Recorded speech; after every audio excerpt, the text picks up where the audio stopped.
미녀의 테니스 선수 샤라포바는 심각한 공격을 받습니다.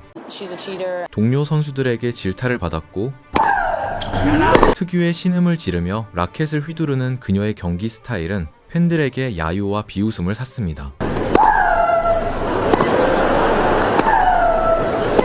경기가 진행되는 동안 비웃음은 커져만 갔고 자연스럽게 샤라포바의 실력에 대해서도 의심을 품는 사람들이 많아지게 됐죠. 샤라포바의 유년 시절은 성공에 집착하는 아버지 밑에서 손에 물집이 잡히고 피가 날 때까지 연습을 하다가 좁고 추운 집에서 지쳐 쓰러져 잠드는 나날의 연속이었다고 합니다. 원래 샤라포바의 아버지 유리는 일명 귀족 스포츠라 불리는 테니스와는 아무런 연관이 없는 사람이었습니다. 그는 소련의 평범한 건설 노동자에 불과했죠. 고향이었던 호멜 지역에서 샤라포바의 어머니와 만나 결혼했고 얼마 지나지 않아 샤라포바를 갖게 됩니다. 소박하지만 안정적이었던 삶은 전 세계를 뒤흔든 비극 하나로 완전히 바뀌게 됩니다. 그건 바로 체르노빌 원전 사고였죠. 1986년 4월 26일 샤라포바의 가족이 살던 호멜에서 불과 100km 남짓 떨어진 곳에서 원자로가 폭발하며 중형 원자 폭탄 수백 개에 맞먹는 오염물질이 방출되었습니다. 처음에 유리는 고향을 떠나고 싶지 않았지만 샤라포바의 어머니는 뱃속의 딸에게 방사능이 영향을 미칠까 두려워 매일 밤 잠을 이루지 못했다고 합니다. 결국 두 사람은 아이를 지키기 위해 모든 걸 정리하고 시베리아 서부의 야간 지역으로 이사를 갔습니다. 황급히 도착한 낯선 야간 지역은 4월에도 평균 온도가 영하일 정도로 혹독하게 추운 곳이었습니다. 이곳에서 마리아 샤라포바가 태어났죠. 돈이 없었던 샤라포바의 가족은 겨우 작은 원룸 하나를 얻어 살기 시작했고 아버지 유리는 생계를 위해 유전에서 일하기 시작했습니다. 몇 년 뒤 조금이나마 돈을 모은 가족은 보다 따뜻한 남쪽 도시 러시아 소치로 이사를 갔죠. 샤라포바의 아버지는 소치에서 친구 한 명을 사귀게 되었는데 우연히 이 사람이 세계 랭킹 1위 테니스 선수 예브게니 카펠리코프의 아버지였다고 합니다. 이때부터 아버지 유리는 테니스에 취미를 붙였고 자연스럽게 딸을 데리고 테니스 코트에 나가기 시작했습니다. 어느 날 카펠리코프의 아버지는 꼬마였던 샤라포바에게 너도 가만히 있지 말고 테니스를 한번 쳐보라며 짧은 테니스 라켓을 건네주었다고 합니다. 이때부터 샤라포바는 아빠 옆에서 공을 치기 시작했죠. 샤라포바의 아버지 유리는 딸이 운동을 하는 걸 지켜보다가 그녀에게 재능이 있다는 것을 확신했다고 합니다. 그리고 성공한 스포츠 선수의 많은 부모처럼 그 역시 딸을 엄격하게 굴리기 시작했습니다. 참고로 유리는 딸에게 너무 혹독한 훈련을 시켜 일부 언론에서는 그의 행위를 학대에 가깝다고 규정하기도 했습니다. 당시 유리는 정식 코치를 고용할 형편이 되지 않아 추운 겨울 공원에서 딸을 직접 가르쳤다고 합니다. 딸이 넘어져서 손에서 피가 나 오늘은 연습하기 싫다, 집에 가고 싶다고 떼를 써도 유리는 절대 들어주지 않고 단호하게 그날의 연습량을 맞춰야만 집으로 데려갔죠. 몇 달 뒤 유리는 딸을 데리고 세계 최고의 여자 테니스 선수 마르티나 나브라틸로바를 찾아갔습니다. 그녀는 샤라포바의 움직임을 보더니 가능성이 있지만 전문적인 코칭을 받아야 될 것 같다고 조언해 주었다고 합니다. 그날로 유리는 딸을 미국으로 보내기 위해 외식을 끊고 옷도 사지 않으며 모든 지출을 줄여 미국행 자금을 모으기 시작했습니다. 1년 뒤 샤라포바는 아버지와 함께 미국행 비행기에 올랐습니다. 어머니 옐레나는 비자와 돈 문제로 러시아에 남아야 했죠. 1994년 7살의 샤라포바와 아버지가 함께 미국 땅에 도착했을 때 두 사람이 가진 돈은 700달러가 전부였다고 합니다. 샤라포바도 아버지도 영어 한마디 할 수 없었죠. 유리는 일단 딸을 끌고 다짜고짜 닉 볼레티에리가 운영하는 테니스 학원에 찾아갔습니다. 학원은 플로리다의 브레이든턴에 위치해 있었는데 샤라포바 부녀가 도착했을 때는 이미 밤이 되어 둘은 근처 호텔에서 하룻밤을 보낸 뒤 다음날 다시 학원에 찾아갔다고 합니다. 코치는 샤라포바에게 라켓을 쥐어주며 공을 쳐보라고 했습니다. 그리고 그녀를 유심히 살펴보더니 입학을 거절했다고 합니다. 너무 어려요. 2년 뒤에 다시 오세요. 이 말에 샤라포바 부녀는 절망에 빠졌습니다. 딸을 테니스 선수로 만들기 위해 러시아에서의 삶을 모두 정리하고 온 것인데 이렇게 다시 집으로 돌아갈 수는 없었죠. 아버지 유리는 미국에 남기로 결심하고 근처 원룸을 구했습니다. 밤에는 식당에서 그릇을 닦고 낮에는 샤라포바를 받아줄 학원을 찾아다녔죠. 다행히 1년 뒤 샤라포바는 IMG와 계약을 맺고 볼레티에리 학원에서 훈련을 시작하게 됩니다. 그 순간부터 유리는 정규적으로 하던 모든 일을 그만두고 딸을 따라다니며 그녀의 개인 매니저로 활동했죠. 2000년 11월 샤라포바는 겨우 13세의 나이로 에디헤르 국제 주니어 테니스 선수권 대회에 16세 부문에서 나섰습니다. 또래보다 무려 3살이나 어렸지만 샤라포바는 이 대회에서 당당히 우승을 차지하며 처음으로 이름을 알렸죠. 참고로 이때부터 샤라포바 트레이드 마크가 된 괴성 플레이가 시작되었습니다. Times in the game. 2001년 4월 19일 샤라포바는 14번째 생일에 프로로 데뷔했고 여자 테니스 협회에서 주관하는 공식 대회에 출전하기 시작했습니다. 14살답지 않게 그녀는 자신감에 가득 차 있었죠. I really enjoy what I'm doing. Some people enjoy going to school and being with their friends, being successful. I really think that's great because I'm young and not a lot of people get to experience that. 2003년 샤라포바는 여자 테니스 선수 세계 랭킹 50위권에 안착했습니다. 그리고 2004년 17살의 샤라포바는 테니스 역사상 가장 권위 있는 대회로 꼽히는 윈블던에서 결승까지 진출하게 되었습니다. 결승 상대는 세계 최강자였던 세레나 윌리엄스였죠. 당시 그 누구도 샤라포바가 이길 거라 예상하지 않았습니다. 하지만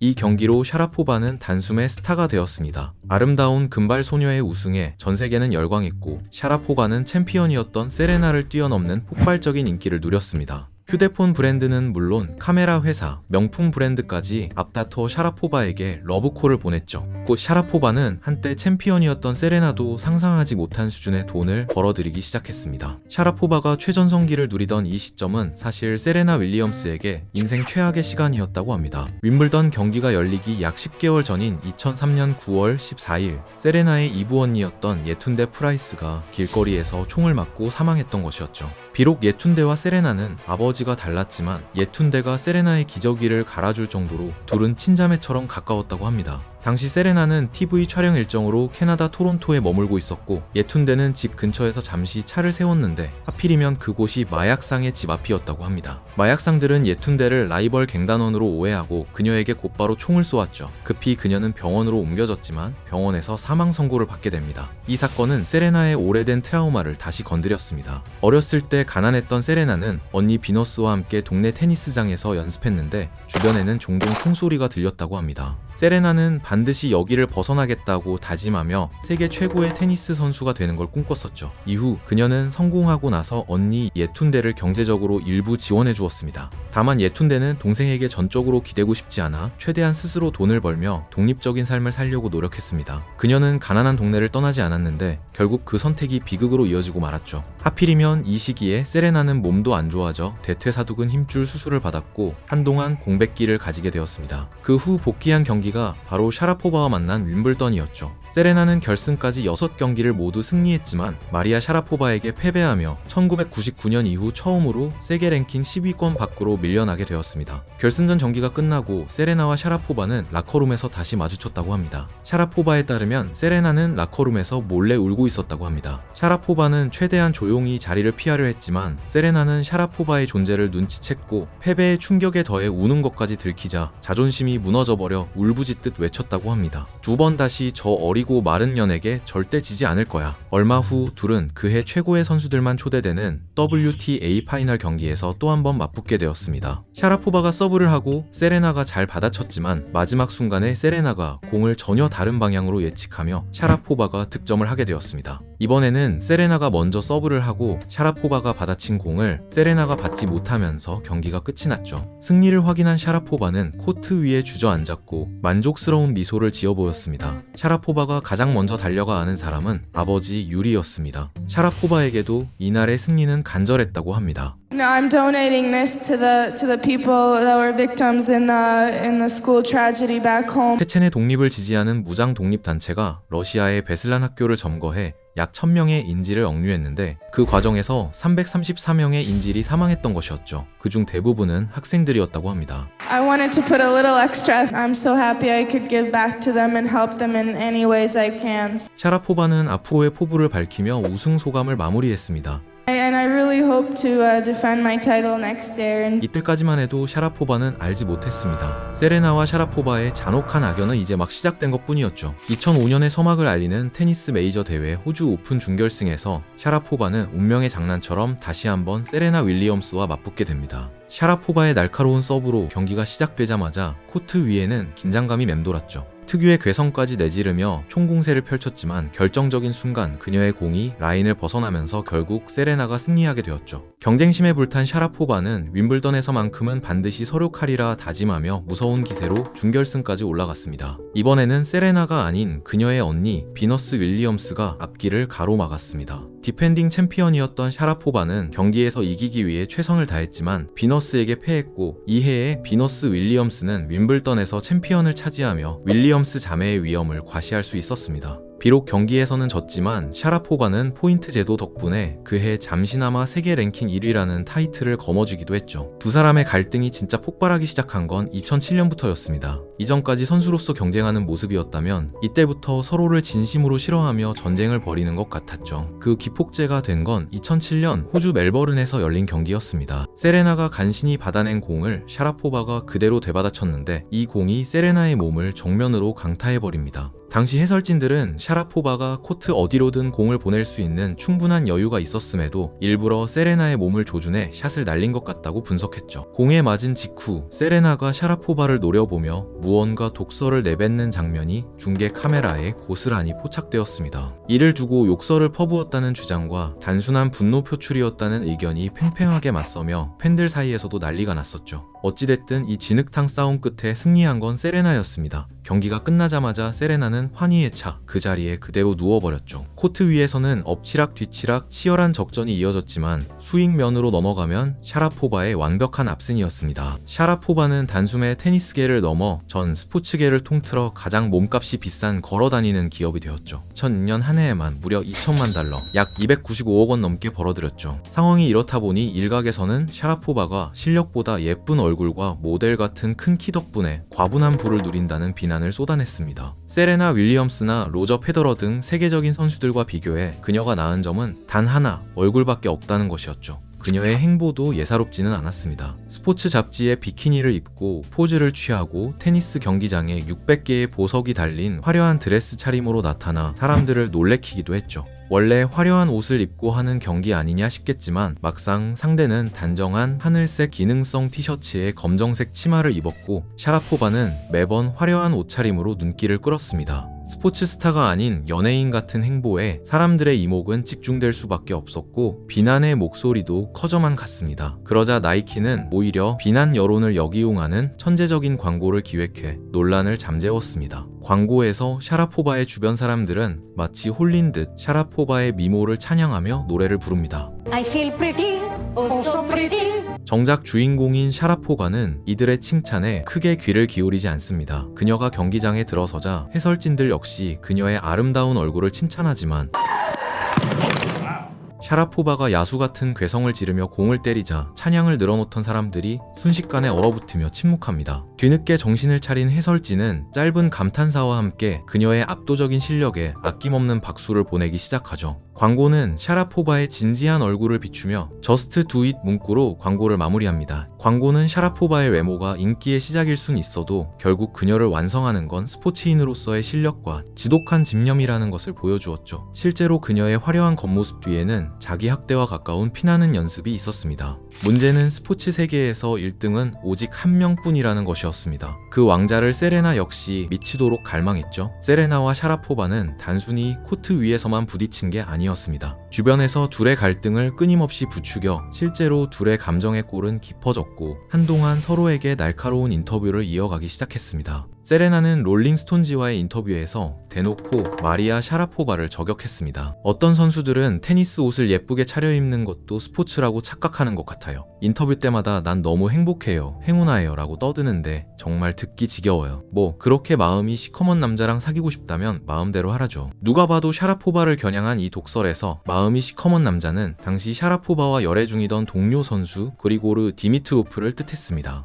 사람들은 세레나가 샤라포바를 저격했다고 추측했습니다. 사실 디미트로프는 샤라포바를 만나기 전 세레나와 먼저 썸을 탔던 사이로 알려져 있었습니다. 하지만 세레나와의 짧은 관계가 끝나자마자 디미트로프가 샤라포바와 교제를 시작했고 환승 연애 의혹이 세레나의 분노를 폭발시킨 것으로 추측되었죠. 샤라포바와 디미트로프는 사랑을 숨기지 않았습니다. 항상 팔짱을 꼭 끼고 돌아다녔고 곧 결혼을 할 거라는 소문도 돌았죠. 세레나는 샤라포바가 테니스 선수로서의 행보가 아니라 인플루언서처럼 사생활과 패션으로만 언론에 오르내린다고 저격한 것이었습니다. 여기에 샤라포바는 참지 않았습니다. Honestly, I have a tremendous amount of respect for Serena. Wants to talk about something personal, maybe she should talk about her relationship and, her boyfriend that was, married and is getting a divorce and has kids. 당시 세레나는 자신의 코치였던 패트릭과 불륜설에 휩싸여 있었습니다. 코치 패트릭은 자식이 2명이나 딸린 유부남이었는데 불륜 논란 이후 실제로 아내와 이혼하며 논란은 걷잡을 수 없이 커졌죠. 다만 얼마 후 세레나와 패트릭이 코치 선수 사이로서도 결별을 하며 논란은 일단락되는 듯 보였습니다. 한편 샤라포바 역시 그토록 사랑했던 남자친구 그리고르 디미트로프와 이별을 선택했습니다. 의외로 둘의 결별 이유는 테니스에 대한 사랑 때문이었습니다. 어느 날 샤라포바와 디미트로프가 통화를 하다가 남자친구가 추억의 사진에 대한 이야기를 꺼냈다고 합니다. 2014년 윈블던 경기 때 사진 있지? 그게 내가 가장 아끼는 사진이야. 사진에는 관중석에서 디미트로프의 경기를 지켜보는 샤라포바의 모습이 담겨 있었습니다. 당시 디미트로프는 전년도 챔피언 앤디 머레이를 꺾고 준결승전까지 진출했었기에 생애 최고로 영광스러운 순간이었죠. 그러나 사실 이 시기는 샤라포바에게 최악의 시기였다고 합니다. 이때 샤라포바는 준결승전은커녕 준준결승도 가지 못하고 안젤리크 케르버에 패하며 조기 탈락한 상태였죠. 애초에 그녀가 관중석에 앉아 남자친구를 응원할 수 있었던 것도 본인이 경기에서 탈락해 달리 할 일이 없었기 때문이었습니다. 샤라포바는 자신에게 최악의 시기가 사랑하는 연인에게는 최고의 시기였다는 것에 큰 충격을 받았고 자신이 지금 집중해야 할 것은 연애 따위가 아니라 테니스라는 것을 깨달았다고 합니다. 그 길로 샤라포바는 남자친구와 이별했고 또 다시 테니스 연습에 매진하게 되었죠. 사랑 대신 승리를 택하며 독하게 코트로 돌아왔지만 샤라포바는 오히려 인생 최악의 내리막길을 마주하게 됩니다. 바로 약물 스캔들이 터졌던 것이죠. 샤라포바는 2016년 호주 오픈 경기에 참여하기 위해 도핑 테스트를 받았는데 몸에서 금지 약물 성분이 검출되며 출전 자격이 박탈된 것이었습니다. 이 사건으로 테니스 업계는 발칵 뒤집혔습니다. She's a cheater and unfair to all the other players who,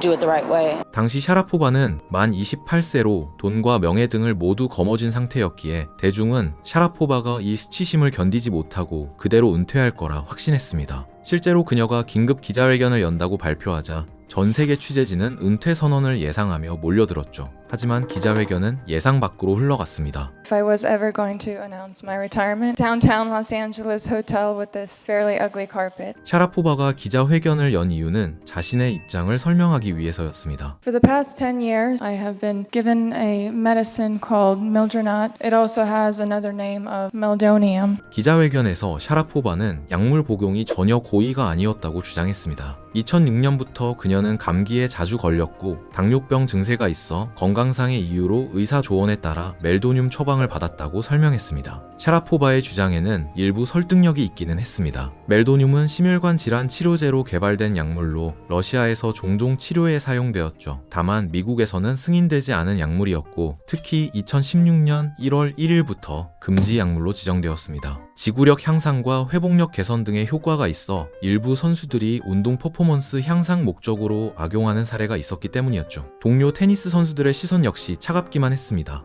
대부분의 선수들이 아무리 아파도 도핑이 무서워 진통제 한 알조차 벌벌 떨며 참는 게 선수의 숙명인데 약 성분을 체크하지 않은 건 명백한 직무유기라는 비판이었죠. 테니스 황제 로저 페더러 역시 그녀를 강하게 비난했습니다. 실제로 그는 약물 근절을 위해 선수들의 혈액 샘플을 20년 동안 장기 보관해야 된다고 할 정도로 테니스에서 약물 오남용을 뿌리 뽑으려 했었죠. 제니퍼 캐프리아티 선수는 멜도늄이 실력 향상에는 큰 도움이 없었다는 샤라포바의 주장에 약이 만약 성적을 끌어올려줬다면 그때도 사람들이 괜찮다고 했을까라며 분노 섞인 트위터를 남겼습니다. 모두가 그녀를 비난하던 와중에 조용히 그녀의 편을 들어준 사람은 의외로 세레나였습니다. Was upfront and very honest and showed a lot of courage to admit hope for the best for everyone in that situation. 이 시기에 샤라포바는 스폰서 계약을 줄줄이 해지당하고 여론의 집단 비난을 견디고 있던 상황이었습니다. 한때 그녀의 실력과 외모를 동시에 찬양하는 광고까지 만들어준 나이키와 태그 호이어는 곧바로 그녀와 계약을 중단했고 포르쉐 역시 홍보 활동을 중단했죠. 테니스계 전체적으로도 그녀를 본보기로 때려잡아 2번 다시 도핑을 하지 못하게 해야 된다는 분위기였습니다. 언론은 세레나에게도 의견을 물었습니다. 세레나는 이미 비난 여론이 거센 가운데 자신까지 샤라포바를 비난할 필요는 없다고 생각했습니다. 어차피 징계는 위원회에서 내리는 것이고 그에 따른 책임은 샤라포바가 지겠다고 했으니 과도한 비난은 멈춰야 된다고 생각했죠. 일부에서는 그녀가 고의적으로 약물을 복용한 것이기에 사기꾼이라며 은퇴해야 한다고 비난했지만 세레나는 실수에 대한 처벌은 받된 약물 복용을 솔직하게 인정한 점에 대해서는 존중해야 한다며 그녀를 방어해 주었습니다. 얼마 뒤 스포츠중재재판소는 샤라포바가 의도적으로 약물을 복용한 것은 아니지만 그에도 과실이 있다고 판단해 15개월 출전 정지 처분을 내렸습니다. 이듬해 징계가 끝난 뒤 샤라포바는 이를 갈고 나와 테니스 코트로 돌아왔습니다. 하지만 허벅지 부상과 어깨 부상 등으로 실력이 예전 같지 않았고 2020년 결국 그녀는 은퇴를 선언했습니다. 과거 촌스러운 카펫 위에서는 은퇴하지 않겠다던 다짐처럼 그녀는 우아하고 아름답게 꾸며진 장소에서 직접 쓴 성명서를 읽어 내려갔습니다. Tennis, I'm saying goodbye. 샤라포바가 은퇴한 뒤 2년이 지났을 무렵 세레나 윌리엄스 역시 은퇴를 선언했습니다. 두 여제가 코트를 떠난 후에도 테니스 팬들에게 샤라포바와 세레나의 경쟁은 언제나 단골 화제거리로 입에 오르내렸습니다.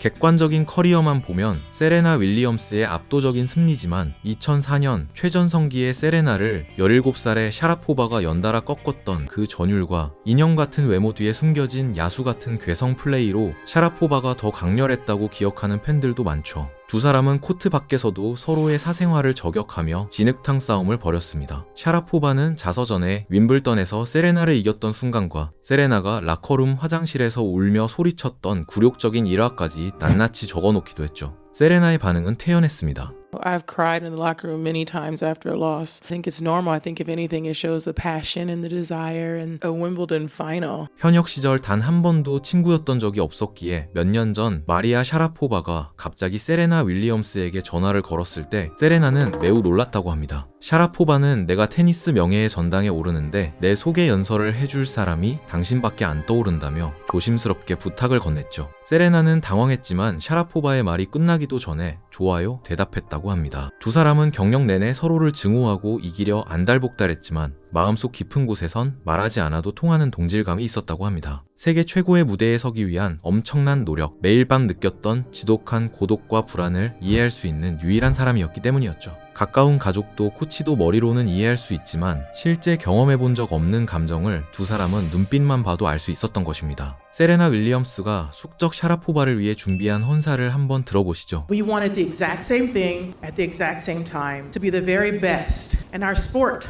only one person can walk away with the trophy. 1등을 위한 치열한 경쟁은 때로 세레나에게 뼈아픈 실패의 기억을 남기기도 했습니다. In 2004, when Maria was just 17 years old, she stunned the world and won Wimbledon. To this day, she calls it the highlight of her career. And to this day, I call it one of my hardest losses. 서로를 잡아먹지 못해 안달이었던 그 시절, 의외로 주변 사람들은 이 둘이 언젠가 친구가 될 거라 예상했다고 합니다. 놀랍게도 그 예언은 현실이 되었다고 합니다. 이제 두 사람은 함께 테니스를 치러 다닐 예정이라고 했죠. What started as a rivalry turned into an enormous amount of respect. And what grew from respect has turned to friendship. 한때는 서로 미친 듯이 싫어했던 두 사람은 이제 경기장에서 멀어져 모두 엄마가 되었습니다. 샤라포바는 은퇴 후 영국의 사업가 알렉산더 길크스와 약혼을 발표했습니다. 2년 뒤에는 둘 사이에 아들 테오도르가 태어났죠. 세레나 윌리엄스는 미국 최대 커뮤니티인 레딧의 창업자 알렉시스 오해니언과 결혼해 두 딸의 엄마가 되었습니다. 책 12가지 인생의 법칙에 따르면 인간은 주변 환경에 영향을 받기 때문에 주변에 어떤 사람을 두느냐가 인생을 바꾼다고 이야기합니다. 세레나 윌리엄스와 마리아 샤라포바는 서로의 존재 때문에 한순간도 편해질 수 없었고 그 긴장감 속에서 더 강해지기 위해 싸웠고 더 잘하기 위해 스스로를 몰아붙였죠. 그래서 두 사람은 테니스 역사에 나란히 이름을 남기게 되었습니다. 당시에는 서로가 믿기도 했겠지만 시간이 지나고 보니 자신의 커리어는 그 라이벌이 있었기에 가능했다는 것을 두 사람이 모두 알고 있었던 것 같습니다. 그래서 세레나와 샤라포바는 세기의 라이벌을 넘어 친구가 될 수 있었던 것 같죠. 지금까지 책트포켄이었습니다. 오늘 함께 읽은 책 12가지 인생의 법칙, 저자 조던 피터슨. I know that I'm well away from being a perfect guy.